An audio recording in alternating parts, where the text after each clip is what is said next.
Hi hello नमस्कार. मी कल्पना माझ्या चॅनलवरती तुमचे खूप खूप मनापासून स्वागत करते.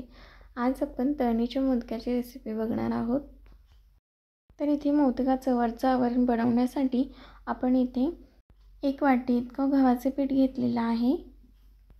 त्यामध्ये थोडंसं मीठ टाकायचं, 2 चमचे तेल टाकायचं. त्यामुळे मोदक अगदी खुसखुशीत होतात, खूप छान लागतात. हे हाताने पूर्ण व्यवस्थित मिक्स करून घ्यायचं आधी आणि थोडं थोडं पाणी घालून छान पीठ मळून घ्यायचं. तर इथे आपलं पीठ मळून झालेलं आहे. छान आता आपण ह्याला तेल लावून असंच बाजूला भिजण्यासाठी झाकून ठेवूया. सारण करेपर्यंत आपलं पीठ भिजतं.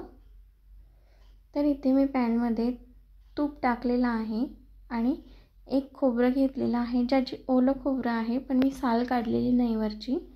असंच काप करायचे आणि मिक्सरला फिरवून घेऊ शकता किंवा तुम्ही खिसून सुद्धा घेऊ शकता. तर ह्याचं मॉइश्चर पूर्ण कमी होईपर्यंत छान असं आपण तुपावरती भाजून घेणार आहोत ह्याला.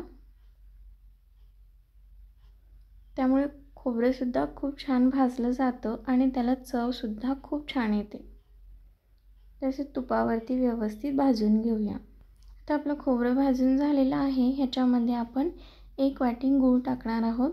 गोडाचं प्रमाण कमी जास्त करू शकता किंवा तुम्ही पिठी साखरसुद्धा वापरू शकता किंवा अर्धा गूळ अर्धी साखर असं सुद्धा वापरू शकता. आणि तुमच्याकडे जर खसखस असेल ती तुम्ही तुपातसुद्धा छान भाजून घेऊन टाकू शकता ह्याच्यामध्ये. आता हे छान गूळ वितळेपर्यंत मस्त असं मिक्स करून घेऊया. सुरुवातीला थोडं जड जातं पण एकदा आपला गूळ वितळला की खूप मस्त सारण तयार होतं. आता इथे गूळ छान वितळलेला आहे.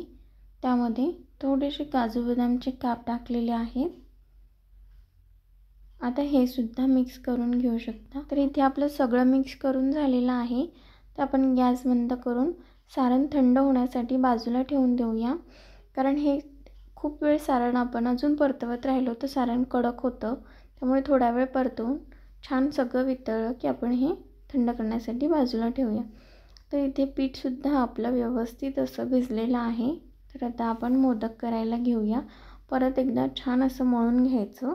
तर इथे मी त्यातून एक उंडा घेतला, त्याला पीठ लावून घ्यायचं आणि छान चपातीप्रमाणे लाटून घ्यायचं. तर इथे चपातीप्रमाणे छान असं लाटून घेतलेलं आहे. आणि असा एक काटेचा गिलास घ्यायचा, ज्याला काट असतील त्याने असे पुरीप्रमाणे गोल गोल करून घ्यायचं. आणि जे शिल्लकचं पीठ आहे ते आपण इथून काढून घेणार आहोत. आणि मोदक बनवण्यासाठी ह्यावरती थंड झालेलं सारण भरपूर प्रमाणात असं ठेवून घ्यायचं. कारण मोदकामध्ये सारण खूप असलं की मोदकाची चव अजून छान लागते. त्यामुळे आपण खूप छोटे छोटे मोदक जरी केले तरी सारण मात्र भरपूर ठेवलेलं आहे. तर या पद्धतीने मस्त कळ्या तुम्ही कळ्याची सुद्धा करू शकता किंवा जर कळ्याची जमत नसतील तर ह्या पद्धतीने आपण आधी कळ्याची बघूया. ह्या पद्धतीने आपण अशा सगळ्या व्यवस्थित अशा छान कळ्या करून घ्यायच्या. खालीपर्यंत मस्त सारण असं भरलं जातं. ह्या पद्धतीने आपण कळ्या करून घेतल्या. आता हे हळूवार हाताने बंद करून घ्यायचं.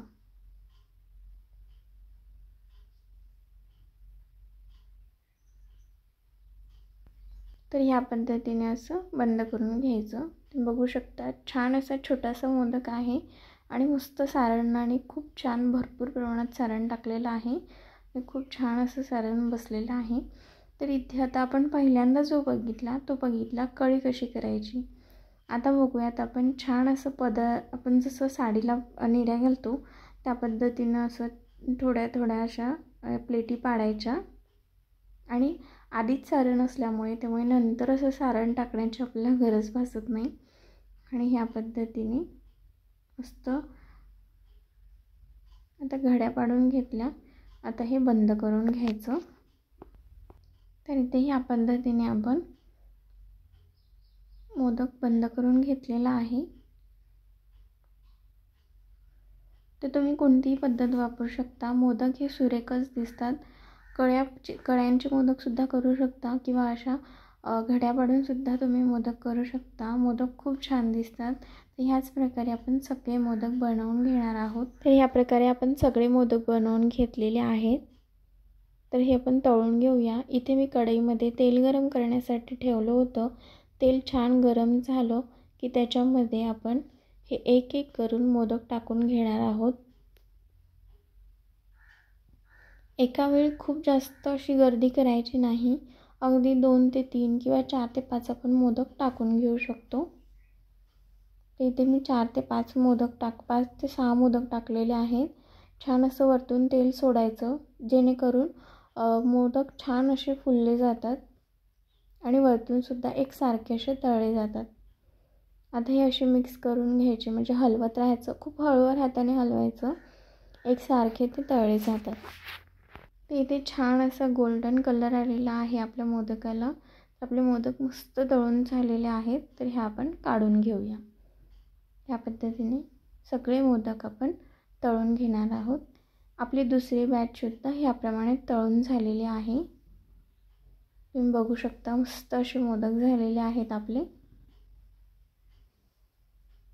तर या पद्धतीने आपण सगळे मोदक तळून घेतलेले आहेत. आपण या तळणीचे मोदक कसे करायचे याची रेसिपी बघितली. तुम्हाला जर व्हिडिओ आवडला असेल तर व्हिडिओला लाईक करा आणि चॅनलला अजूनही सबस्क्राईब करा. आणि तुम्ही माझा वेळात वेळ काढून व्हिडिओ बघितला त्याबद्दल तुमचे मनापासून धन्यवाद. असंच भेटूया एका नवीन रेसिपीसोबत.